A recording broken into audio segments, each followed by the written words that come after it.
Oh goodness, so much fun today with hosting. Um, Actually, we have a great talk coming up right now. Stage two, I think it's talk four today.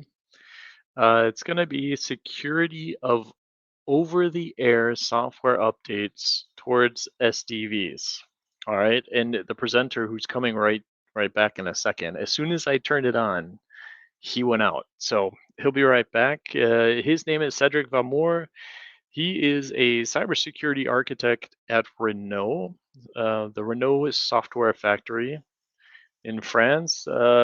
His field of operations are the end-to-end cybersecurity of software updates on Renault vehicles, V2X, CITS, the intelligent transportation systems, also for the assistance and autonomous driving functions, cryptography and key management, and so on. He worked previously as a senior staff engineer for Intel and Texas Instruments on embedded and wireless systems. So it's my pleasure to welcome a very interesting talk to the stage from Cédric from Renault. Cédric, the stage is yours, sir. Thank you, John. So good morning, good evening, everyone. So Cédric Vamour, and I will based in Sophia Antipolis in France as a cybersecurity architect for Renault. I will now speak to you about security of over-the-air software updates toward SDV. So today I'm going to take some time for a quick introduction on what software updates in the context of software-defined vehicle, and also provide hints on the methodology that we put in place at Renault for cybersecurity, including for software updates feature that is very important, and how we ensure we have this um, in compliance with the security policies, regulations, and standards. And then going to explain, to provide you some hints on what are our strategies at Renault and security concepts for the over-the-air software updates, and open up to some challenge, next steps, and your questions. So first, software update for SDV. So as it says, it's a critical component, software update for vehicles. So why do we need it? It's clearly to maintain the software during serial life, and we ensure continuous evolution through regular vehicle updates. We do this to fixing bugs, to patch vulnerabilities, and through security updates, potentially to enhance features on board, and potentially now running into the business of doing feature activation that could be like paid features.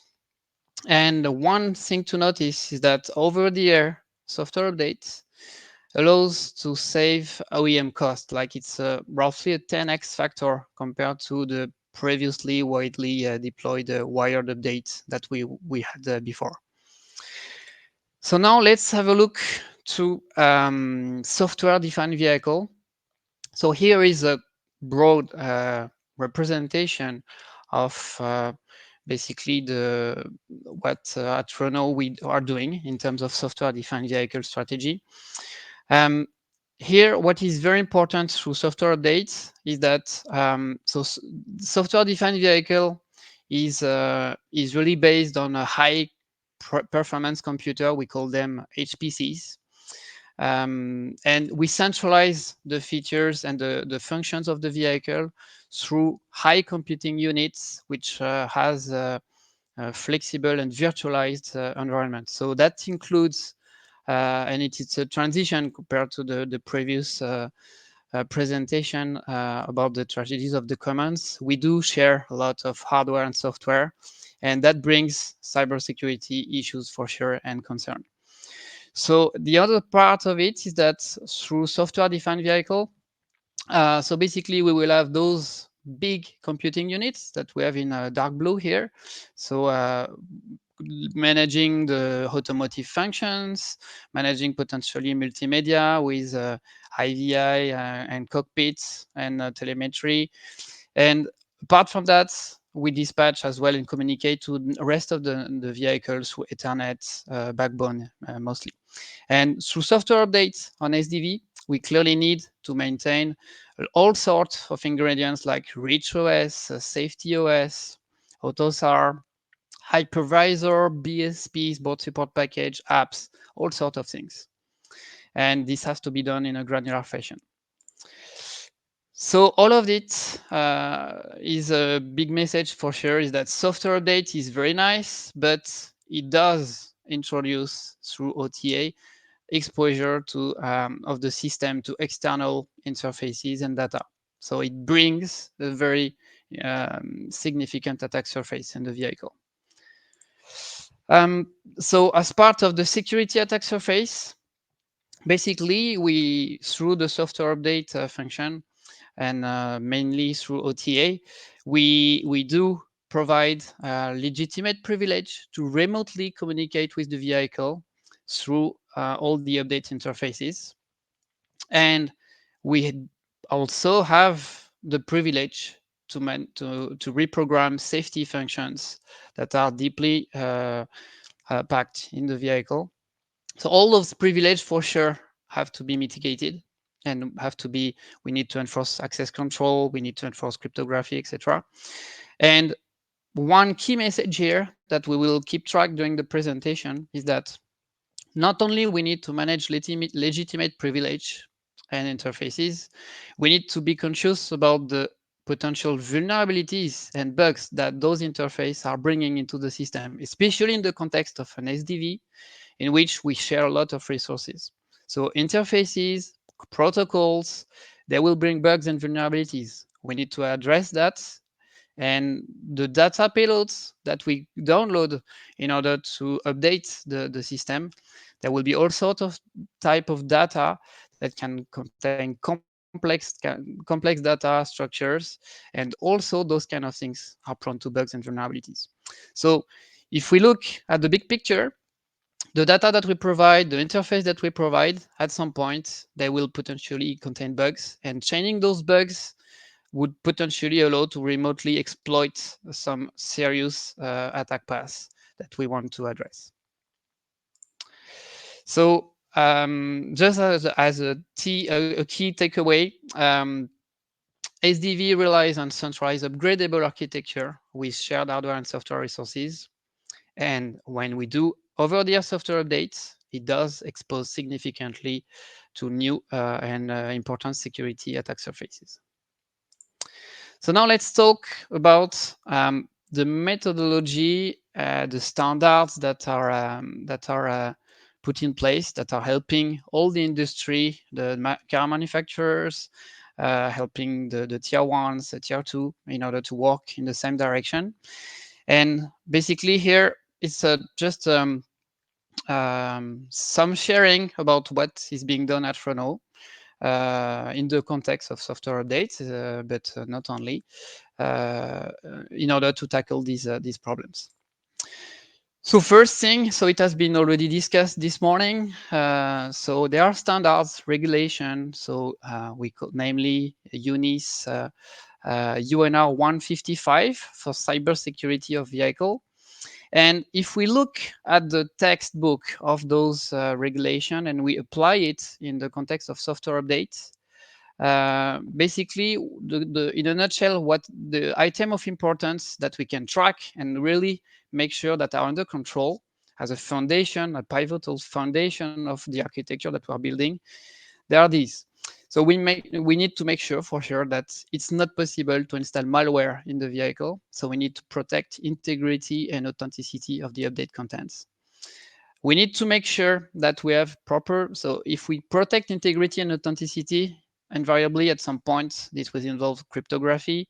So there will be key management, so key management and algorithm that needs to be maintained through the state of the art. We want to make sure that it's not possible to replay previous software potentially that contains vulnerabilities. Okay, so you want to make sure that you have downgrade protection. So all of this is listed in the text from the regulation. So those are like state of the art for software updates, but it's good to keep track on it through the regulation.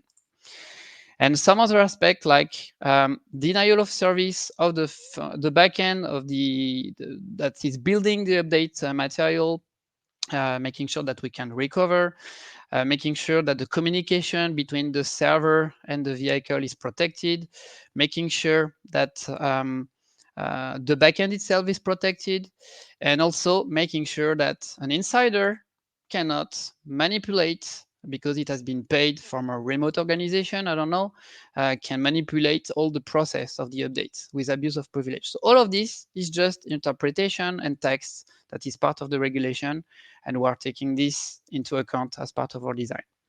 And all of this is, of course, enforced through the cybersecurity management system that is also related to the regulation. So this is for UNR 155, the regulation for cybersecurity applied to software update. But there is another regulation, which is the UNR 156, which is the software update regulation. And this is equally important, even if it's not necessarily only cybersecurity, it is also something that we are keeping track. So ensuring that all the content of the update is traceable, we know what is being inside the vehicle, and we can track that and demonstrate that we are under control to the authorities. So it's good thing to have this in the regulation as well. Making sure that we do have a safe activation of new software. So if you switch to a new software at some point, your execution environment will have to reboot. You don't want this to happen when driving your vehicle on a motorway at 130 kilometers per hour. You want to make sure that this happens only when all the safe conditions are met. On top of it, as part of the regulation for software update, we want to make sure that there is rollback mechanism. So making sure that if the update is failing, you can recover and restore a backup copy of the update and restore the behavior of the vehicle as if there was no updates before. And equally, so there are also in the regulation 156 pointing to the things that are also singled out in the cybersecurity regulation: protect integrity and authenticity and protection of the backend servers. And so equally, in parallel to cybersecurity management system, we have software update management system that have to be put in place, ensure that all of this is under control. So now let's look at what we're doing at Renault. So for sure, we use the standard ISO 21434 as a strong guideline. It's very useful. It helps a lot to calibrate the organization and the activities that we're conducting. And still, we're still looking at opportunities for continuous improvement. That's really something now that we have in mind. It is also actually indicated in the regulation, and it's a good thing. Never believe that your system is perfect. You need to continue to improve it in terms of methodologies, in terms of concepts. And this is why we still need to experiment, validate, grow, share, discuss, and have some opportunities to challenge what is existing and improve it. So as of today, in Renault, we do our threat analysis and risk analysis based on a tool that is ANSYS Medini tool. So it's good. It has been originally designed for safety risk analysis.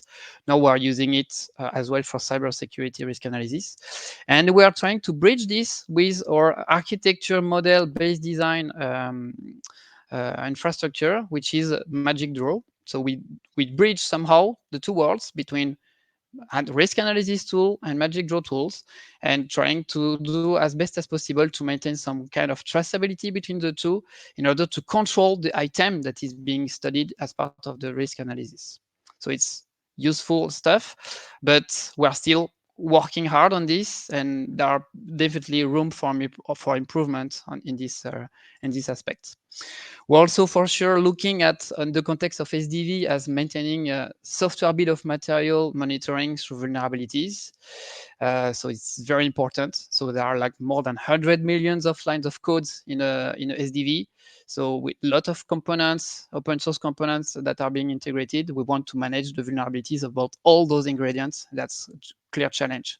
So we want to improve on that as well. And also having some keys and possibility to have the possibility to maintain risk analysis over time through basically, so it was mentioned this morning, yes, we're also trying to do these kind of things to see some hooks between the risk analysis, the attack path, and the CVSS scoring, etc. So it's difficult, but we're trying to have some hooks in order to be able to help the maintenance of risk analysis.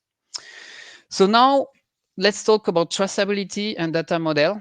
So what is really important as part of our methodology is that cybersecurity goals are a cornerstone with regard to cybersecurity work.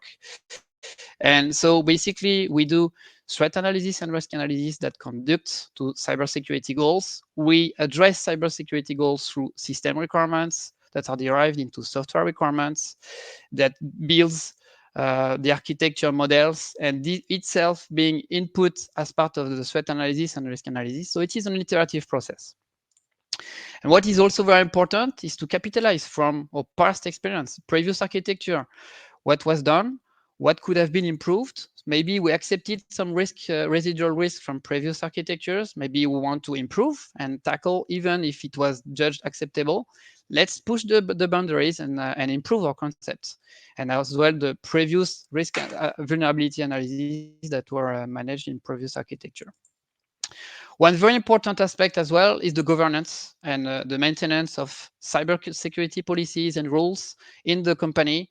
So that's really up to the maturity of the cybersecurity organization that is operating it. So at Trono, we are like clearly strong foundation with that is defining the architecture, and this is coming through previous risk analysis, but it is crystallized into policies. So we have like defense in depth, key management policy, the strategy to tackle post-quantum cryptography, etc.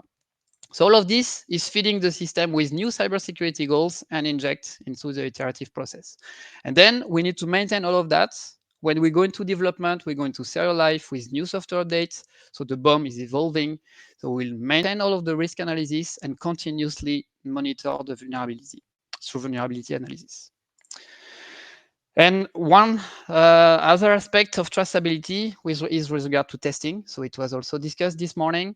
So for sure, follow the V cycle. So we have requirement traceability that we call vertical traceability, from regulation to cybersecurity goals when it is applicable and to all the requirements, basically, and also horizontal traceability. Making sure that all of these items, they get tested. So software components, we verify it through software component verification, system requirements through system verification, cyber security goals, we assess through validation, pen test, fusing, whether we have no gaps, etc., that it is okay. And all of this contributes to the building of what we need to demonstrate as well to demonstrate that we can homologate vehicles through regulations. So homologation and regulation cover some aspect of it. We go beyond that, but all of this traceability should help with regard to the demonstration of all of this. So that's basically how we work. So key message, strive for continuous improvement always. So it's never the end of the story. There are good practice, a lot of initiatives. So that's also why we are here today, sharing the stuff that we do, getting feedback from you guys as well. And we want to enhance traceability and our data model. We want potentially to enforce more cybersecurity policies and continue monitoring and maintain software bomb vulnerability monitoring. That would be really some stuff that we're looking at. So now let's look at the concept for software for over-the-air software update.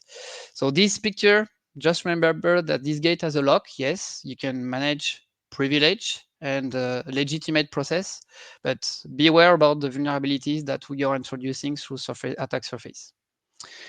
So about legitimate management, so no secret here, we are managing the legitimate process through cryptography, integrity protection. So we deploy widely certificate-based authentication and have state-of-the-art management of this, TLS, data encryption as well, privilege segregation with functional splits, least privilege, towards zero trust policy. We are working towards that. We are not yet to zero trust policy, but that's clearly an area of interest that we're looking at.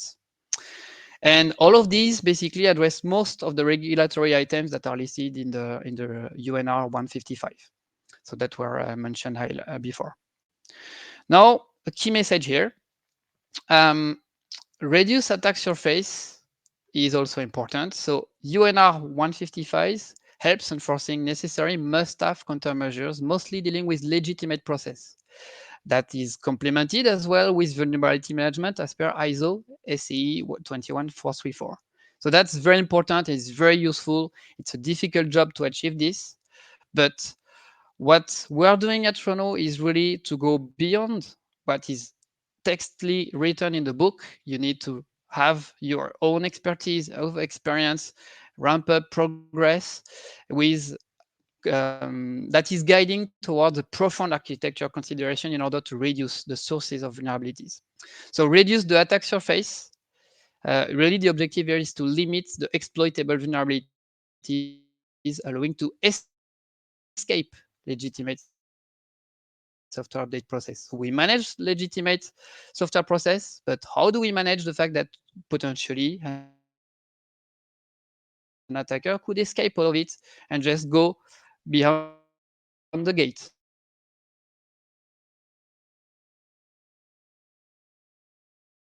So that's very important. So the items that were related to this. So the is so as the data that we're downloading. So only looking at software dates, this is some stuff that we can try to address. So how we are going to do this? We are working hard in order to enforce hardware and software segregation. So we create demilitarized zone, and we opted at Renault for like very validated and formally proven isolation environment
Okay, can you hear me, guys? I'm very sorry about that. Can you hear me? Okay, so I'm going to share my screen. Okay, that's always the demo effect.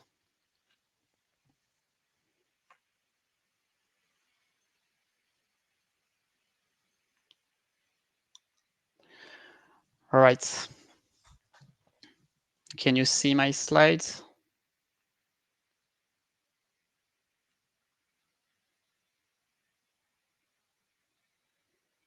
Can you see my slides? It's loading. Okay, I will wait a little bit. Nope.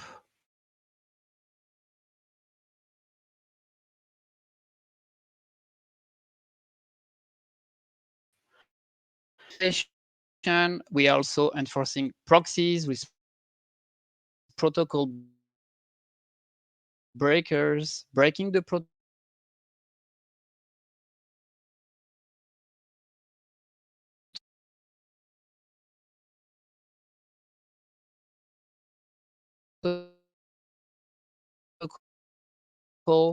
making sure that we reconstruct them.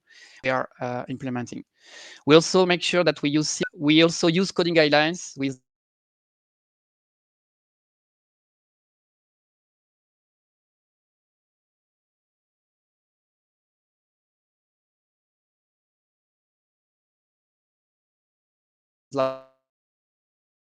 like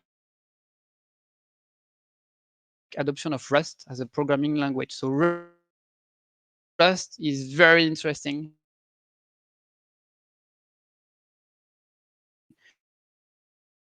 We are investing the cybersecurity team, Redouane Soum, already presented some very interesting talks. So I'm going to share the links and we can come back on that later.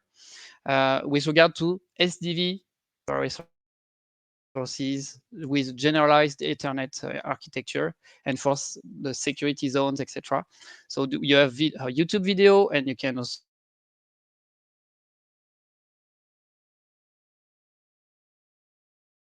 take away 70%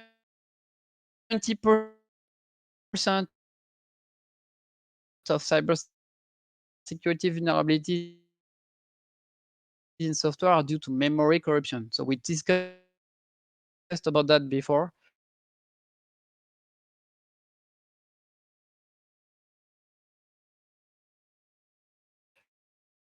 Rust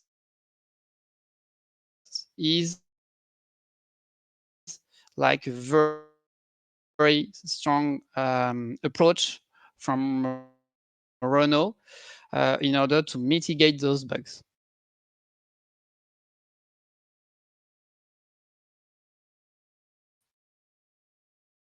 And like we are basically trying to develop our new software components with Rust as much as possible.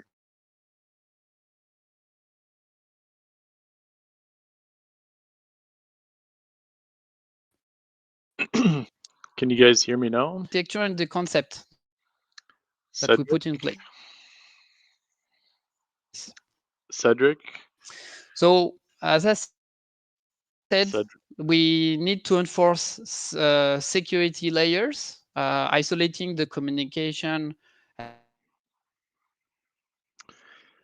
Sorry, everyone. Seems that there's a connection issue with Cedric. Cedric, if you can hear me, you FT want to benefit plus later. Cedric. Enforce making data we use around strong aspects and a breakthrough with regard to our architecture. Cedric, we are having the connection is really bad.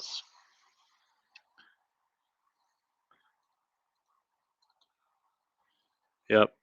So apologize, everybody. Just give us a second here to fix. So,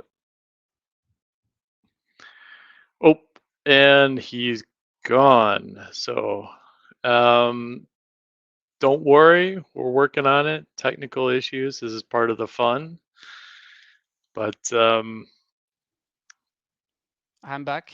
hi, Cedric. So, did you possibly change your connection? Um, so actually, yes, just before the talk, my router collapsed. So now I switched to my cell phone. You can, if you'd like, you can keep your video Um, turned it, off, I don't have like, and this yes, way that's we what I'm can. doing. All right. So please continue. Without further ado, Mr. Cedric. No video.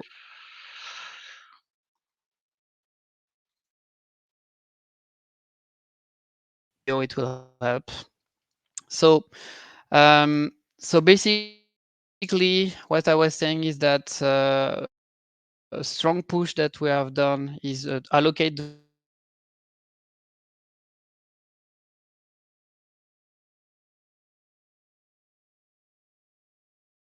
deployment of the software updates.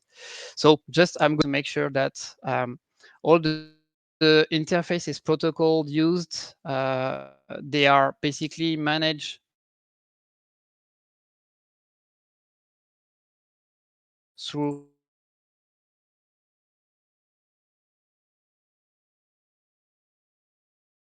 So what apologies, currently have the privilege to DOS the function, Cedric. not to act on Unfortunately, the your content. connection is too bad. We need to find another solution. So, can you hear me?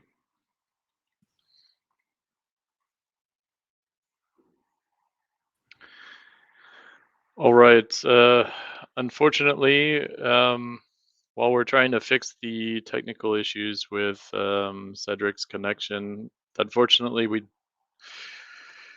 I don't have the backup material for Cedric's talk. So, um, actually, I think what we will do in this case is actually just go ahead. We'll take a small break, and as soon as I get Cedric back, we will resume the session. Just give me, 3, 4, 5 minutes, and we'll be right back. So this is a official, you know, bathroom break. Go grab some water, stand up, do some yoga, whatever you want. Just give me a few minutes. Thanks, everyone. All right, everyone. We have Cedric back 100%. So he's going to continue. He went back one slide. He'll continue from there. And hopefully we didn't lose too many people because this is a really interesting talk and perspective from Renault. So Cedric, please. Okay, so very sorry guys about that. That's demo. Okay, so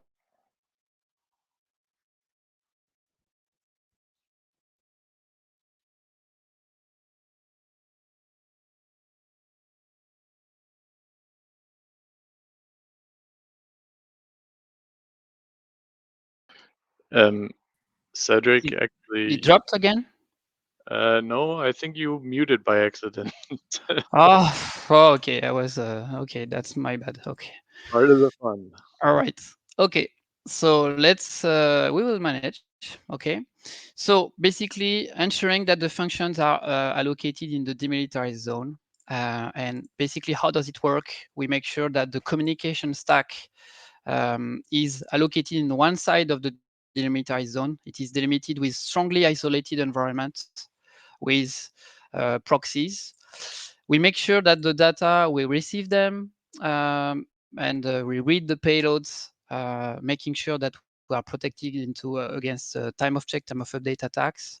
And any traffic going from this zone to the external world will necessarily have to go through proxy. So basically, we inspect the protocols. If we have any vulnerabilities inside the protocol, we deconstruct the protocol, we rebuild it, and we make sure that the protocol itself cannot achieve to have some remote exploits through this channel.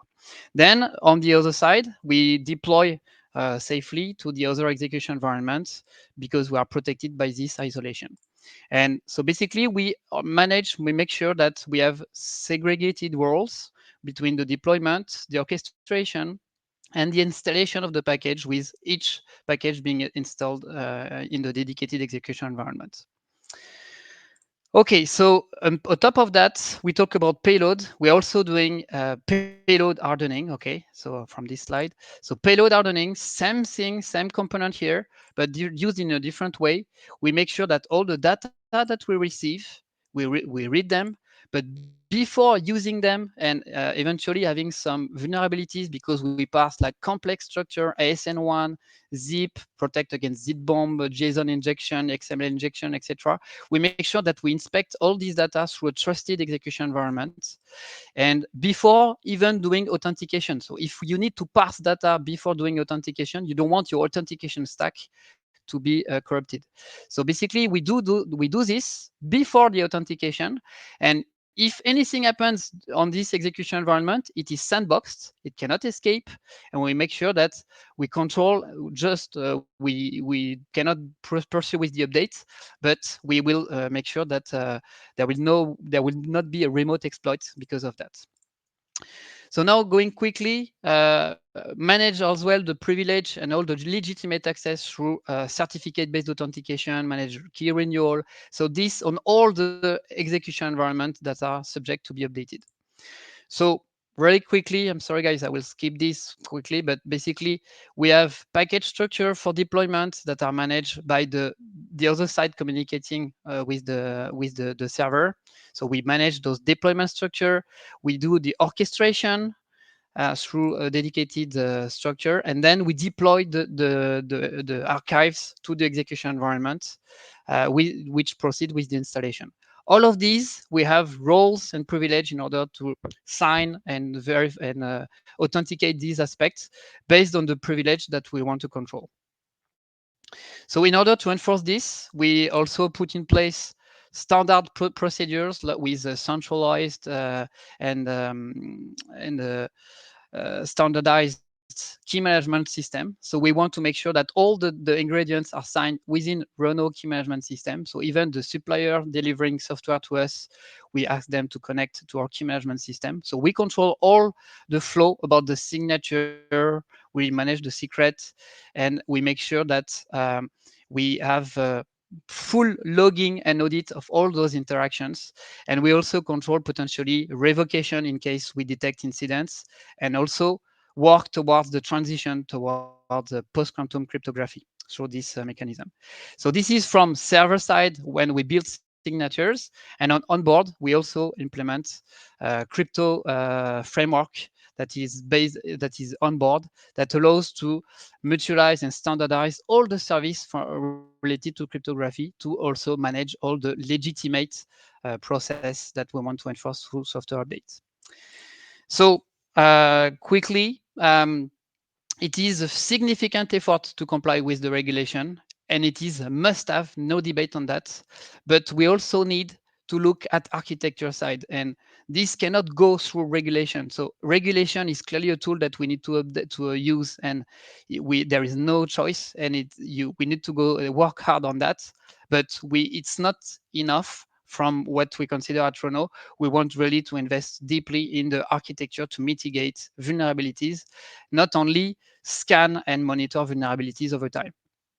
So, and this clearly dictates that we need to go through continuous improvement. Nothing is perfect. We will need to continue pushing the bar, learn and implement and fix in the future. So some challenge for the future. We anticipate that it will be difficult to maintain over time, reach OS, kernel, device driver. How are we going to continuously update them over time, with through long period like 10, 15, 20 years? The vehicle that we ship, that we want to maintain, how are we going to manage that? It's very difficult. At some point, you need to branch kernels, etc. The cherry picking strategy will not manage to go beyond the long-term maintenance of those branch. So how do you do this? Do you go through upstream of all your device, or you maybe you need to go through hardware upgradability, making sure that at some point it's not possible to update anymore, and then you need to replace your hardware. So that's really some questions that we are looking at, and it's a very strong challenge. Apart from that, basically, we have a lot of reactivity to upgrade aggressively all the ingredients in the software-defined vehicles, and we are going to increase that even more in the future. But the challenge is that when you develop your own components, you can maintain that. But if you depend on third-party components, there is always latencies, and it is a challenge to deploy very aggressively updates because there are some latencies that have to be fixed. So these are challenges that we want to update to tackle as well. And lastly, vulnerability monitoring on growing SBOM or software bomb is clearly a challenge, and we see a strong opportunity to eliminate by design at compilation time memory safety bugs as much as possible. So the adoption of Rust on software-defined vehicle, we use it already inside Linux. So Linux already integrated Rust, Android as well. Now is pushing very hard on Rust, and we push our policies to develop as much as possible critical components like cybersecurity enablers, software update enablers in Rust as much as possible to get rid of 70% of the vulnerabilities that we would face anyway. So now really focusing on the residual logical vulnerabilities that we will necessarily have to tackle and that will clearly require some effort. So thank you. That was the end of my presentation. I'm very sorry for all the perturbation due to the connectivity. I will be present in the booth in order to tackle questions. I don't know if we have time. I don't think we have time, John, to take questions at this stage, right? Actually, Cédric, I think we do have a little bit of time. That's a Okay. great presentation. Thank you very much for it. I love, I think risk assessment and Terra and all of this stuff is the core of making good decisions in cybersecurity, especially in automotive cybersecurity. It's always translating into the same language. Okay, why do I need this? Okay, why? Because the risk assessment says. So I think it's really all of these different challenges. It is the reality. I can only um, highlight the same things you said. So we do have a few questions here. First of all, from Juan in Jamaica. Sure. On which level, Yeah. vehicle system component subcomponent does Renault perform Terras for the OTA function? Okay, that's a very good question. So what we have tried to do, and that we have managed to do already in previous architecture, is to do end-to-end Tara. So we are looking at the full feature. So from the backend that is building the components to the deployment of the server, then up to the all the components that receive the package and consume them. So it's really something that we see as a feature. So the item that we study is the OTA function that goes from the server down to the vehicle. I don't know if it answers. And so we go at system level, and then we also look into components as well, because when we go to software level, we also need to tackle like so basically we handled it at the scale of like if we need to update Ethernet switch, we study these kind of things. If we need to update an hypervisor or virtual machine, all of this is being studied as part of the risk analysis and risk assessment. Very good. Thank you, Cedric. And so you actually do it almost on like the feature or function level, right? So it Yes. doesn't matter if it's over across different components or doesn't matter which vehicle it's in, it's on the feature or function level. Yeah, and it's quite a challenge because it's like the item of interest is very complex. So you need to structure your analysis, but that's really what we have tried to do. And we are still improving. We are still improving on that. Yes. Okay. One last question. How do you measure the effectiveness of your CMS? Do you need to measure to improve it? How do you ensure that it's going in the right direction? That's a good question. I'm not sure I'm the best at Renault to answer this, but what I would say is that we are working learning, and progressing. So how do we measure effectiveness? There are some homologation, there are some assessment based on the regulation as well and audits. So for sure, we will have valuable feedbacks from the authorities. There will be room for improvement, but then we are like creative people. We want to improve. We are passionate about our jobs, and so we basically anywhere we see opportunities, anywhere we hear about good practice, we are reflecting on how we want to implement it. And it's clearly I cannot say CSMS is effective. It is doing its job, and clearly it can be improved. But yeah, it's a difficult question. Yeah, but Renault doesn't have KPIs or something or a dashboard that you guys are maintaining and managing your CSMS effectiveness. Yeah, clearly. So we have like strong processes and strong. I mean, all the CSMS is documented and with reflected, and so it's with regard to KPI, etc. That's something that. So I think yes, there are the dedicated teams working on CSMS. They do have some markers, and so they validate the fact that we comply to this. But CSMS is also about how do you propose as a standard, you propose what you want to do, and then measure what you said you wanted to do is effectively implemented. So Right. the scope can always be improved from the beginning. Yeah, I think it's really important to understand what success really means, right? When do you say CSMS is really achieved?